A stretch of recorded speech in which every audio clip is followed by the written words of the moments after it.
Artificial manhole in a flooded Nongongon. Yeah.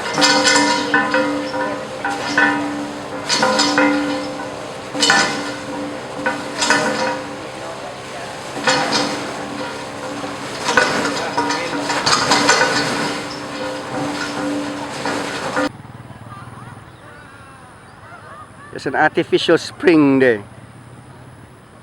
Okay, satisfied?